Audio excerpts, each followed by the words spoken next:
Efendim Emir Abdülkadir Cezayir Hazretleri ve aşk dersek neler arz etmek istersiniz?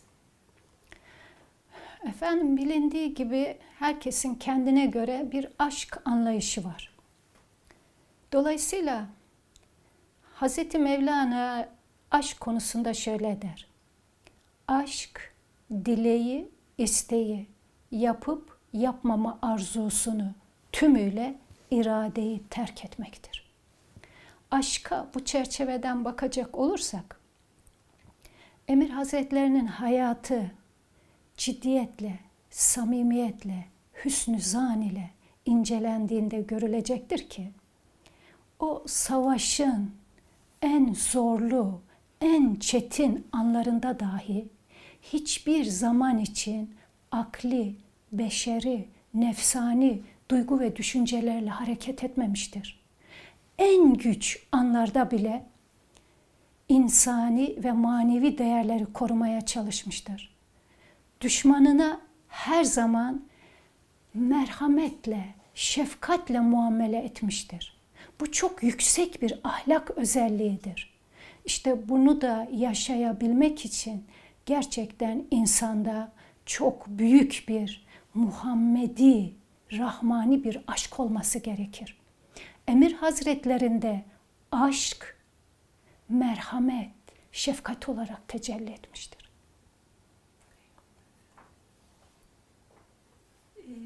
Bu bizim de çok hayretle fark ettiğimiz bir özelliği. Emin Hazretleri küçük yaştan itibaren manevi eğitim almışlar ve oldukça derin bir ilme vakıflar.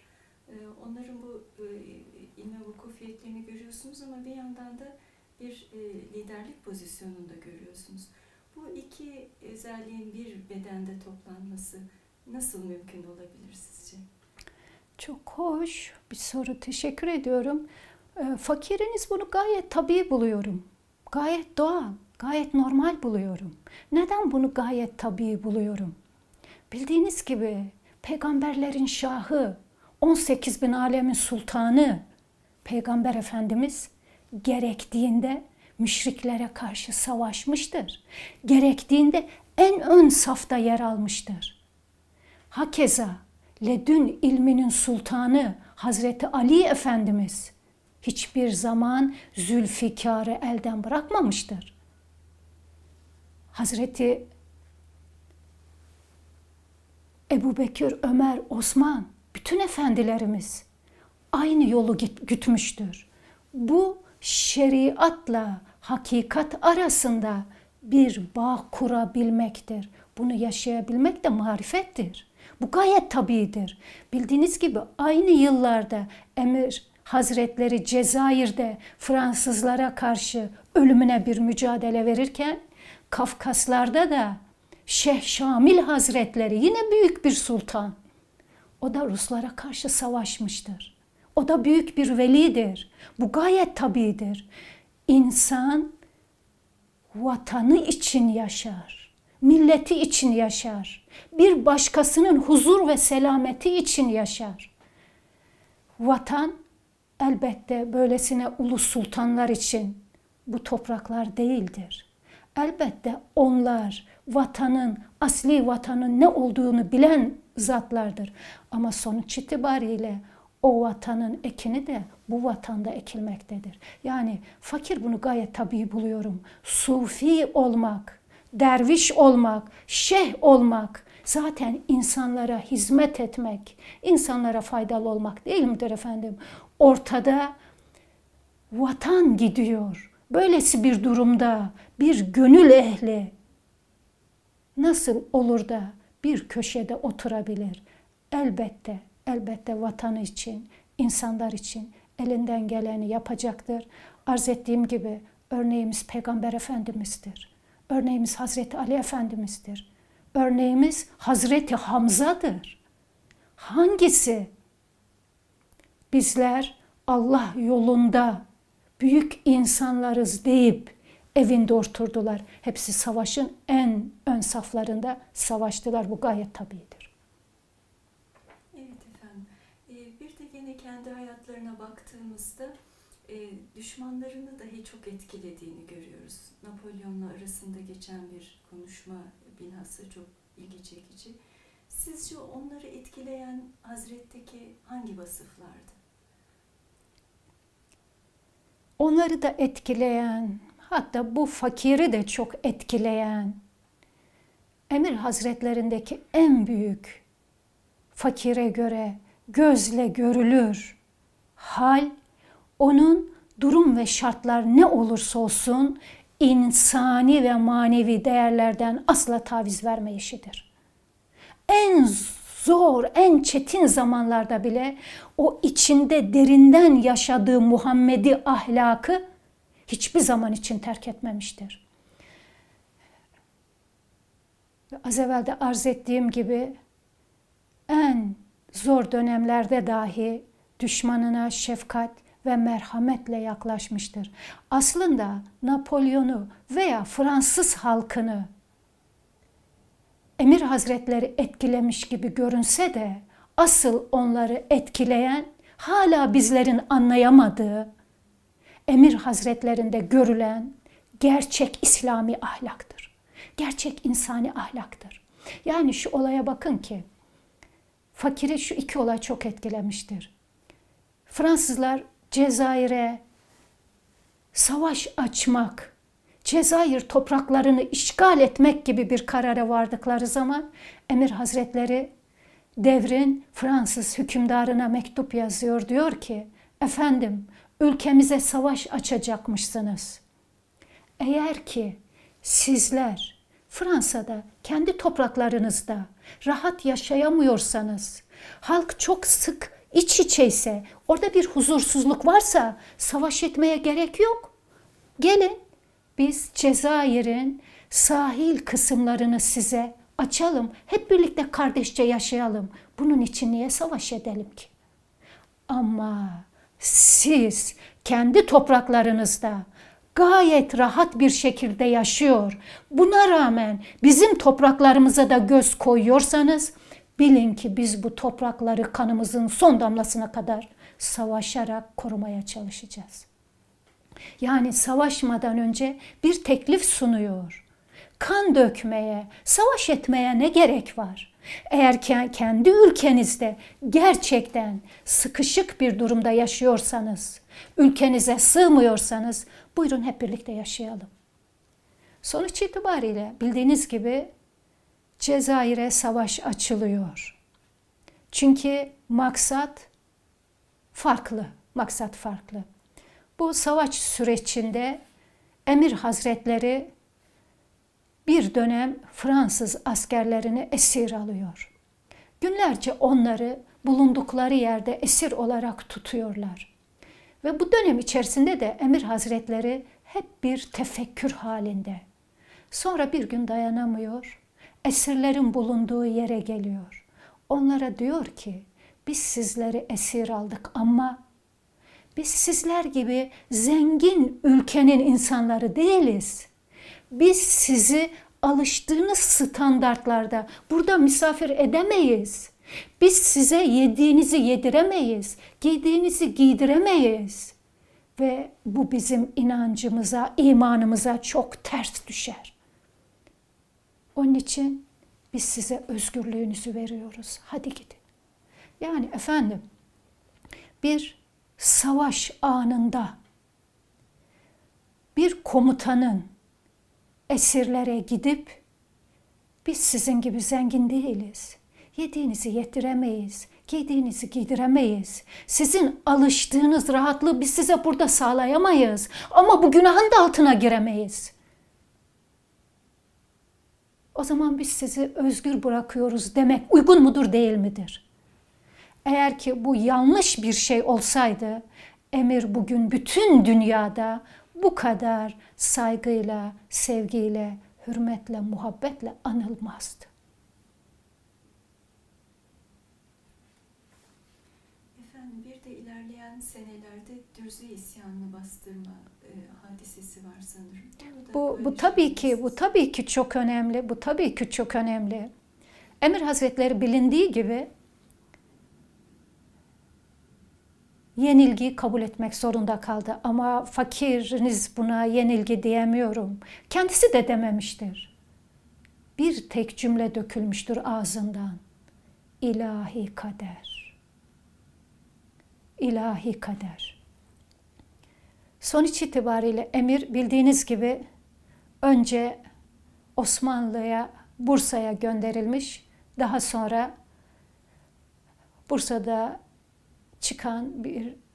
Bursa'daki bir depremden dolayı yaşadığı ev yıkılınca yine o zaman Osmanlı toprakları olan Şam'a gönderilmiştir. Ve Fransız halkı Emir Hazretlerine ve Cezayir halkına çok zor günler yaşatmıştır. Tabii ki fakir girmek istemiyor oraya. Emir Hazretleri yaklaşık 15 yıl gece gündüz mücadele etmiştir. Sonuç itibariyle elbette burada din önemli değil. Ama sonuçta bir Hristiyan topluma karşı mücadele etmiştir. Bunu da inkar edemeyiz. Sonuçta Şam'a sürgün olarak gitmiştir. Akıbet yıllarca savaştı. Uğruna nice vatan evladını şehit ettiği Cezayir Hazretleri orada bir Dürzi isyanıyla karşılaşıyor ve Hristiyanlar büyük bir katliama uğramak durumunda. Ve hemen Emir Hazretleri ortaya çıkıyor ve canını siper ediyor. Çünkü çok sevilen, çok sayılan biri. Beni öldürmedikçe hiçbir Hristiyana dokunamazsınız diyor. Ve Hristiyanları bizatihi kendi korumasına alıyor. İşte bu Emir Hazretleri'nin gerçekten sözünü ettiğimiz Muhammedi ahlakın, insani ahlakın, aşkın yaşanmış halidir. Çünkü ulu sultanlar, hak aşıkları, büyük veliler, insanları dinine, imanına, görüşüne, düşüncesine göre yargılamazlar. Onlar için sadece insan vardır. İnsan vardır. Bir de büyük insanlar küçük düşünmezler. Onlar sebebi görürler. Ama bizler gibi sebebe takılıp kalmazlar. Müsebbibül esbabı da görürler. Onlar için sadece yaratan vardır. Yaratanın yarattığı vardır. Hüküm de ona göredir. Bu büyük bir velinin gayet tabii, doğal halleridir. Kin, öfke, öc alma küçük insanlara mahsustur. Büyük insanların büyük gönlünde kin, öfke, öc alma, sen, ben olması mümkün mü efendim? Olması mümkün mü? Elbette mümkün değil. Peki efendim, kendilerinin İbnül Arabi Hazretleri ile gönülden yakınlığı olduğunu biliyoruz. Sanırım Fusus şerhleri de var. Eyvallah. Hazret çok büyük bir Muhyiddin İbn Arabi hayranı, çok büyük bir Muhyiddin İbn Arabi aşığı ve ömrünün büyük bir bölümünü de Muhyiddin İbn Arabi Hazretlerinin eserlerini şerh etmekle geçirmiştir. Ve kabul edilir ki günümüze kadar yapılmış en derin, en güçlü İbn Arabi şerhleri Emir Hazretlerine aittir. Ve ona öylesine güçlü bir gönül bağı olmuştur ki sonuçta o bağ kendini çekmiş, bu dünyayı terk etmek zamanı geldiğinde onun Muhyiddin İbn Arabi Hazretlerinin ağuşuna sırlanmıştır, göğsüne sırlanmıştır. Bu da gerçekten ikili arasındaki ne derin muhabbettir, ne derin bir bağlılıktır, ne derin bir aşktır. İki sultanın birbirine duymuş olduğu manevi yakınlık onları zahirde de birleştirmiştir. Doğrudur efendim. Hazret hem ekberiye tarikatına, yani Muhyiddin İbn Arabi Hazretlerine derinden bağlıdır. Hem Kadiri tarikatına bağlıdır, hem Şazeli, hem Mevlevi, derin birçok tarikata gönül bağı olan ulu bir sultandır. Aslında böylesine büyük velileri böyle tarikat ismi saydık ama onları böyle bir tarikata da sınırlayamazsın. Onlar güneş gibidir. Onlar yeryüzünü aydınlatmak için yeryüzüne inmiştir. Böylesine ulu sultanları tarikata sığdırmak, güneşin mum ışığına sığdırmaya benzer.